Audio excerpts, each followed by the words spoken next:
An update on a COVID-19 outbreak in Santa Cruz County. A party among correctional officers at the county jail now believed to have been leading or led up to that outbreak. Several of them at the jail now beginning to get symptoms. Last week, as of tonight, 10 have tested positive and 7 now are in isolation. Our KION's Drew Andre following this story for us. He has more tonight on how this outbreak may have started. Drew. Well, good evening, Veronica. Everyone in the facility, both staff and inmates, are being tested for COVID-19. We're told the testing should be completed by tonight, but the concern from health officials is if this outbreak spread into the inmates. Tonight, the Santa Cruz County Jail is down 17 officers, and what led to the spread of the virus possibly stems from a large get-together early last week. Multiple correctional officers that attended that party have contracted COVID-19.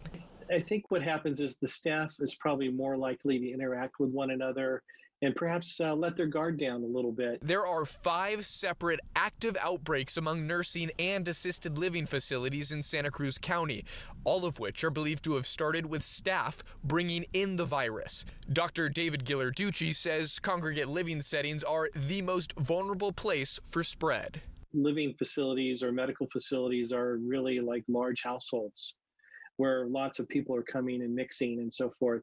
Once coronavirus gets into a facility, health officials have noticed for every 1 positive worker, there are about 2 infected residents. At the jail, all of the inmate test results are still pending. Up until this point, there was no community spread within the incarcerated population, and we're hoping that it stays that way. We're doing everything in our power to make sure it doesn't spread any further. In Monterey County, nearly 300 inmates contracted COVID in a summer outbreak, and there are more than 3,600 active cases within California prisons.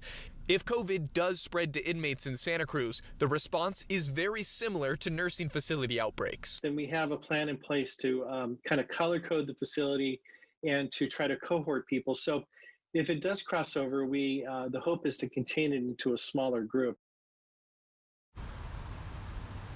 So the biggest concern from health officials is the toll on hospitals. Right now, there are about 40 patients infected with COVID-19 in hospitals in Santa Cruz County. Gillarducci predicts that number will at least double by the end of the month. Back here at the jail, we are expecting to have all of the results from these tests by the end of the week. Veronica.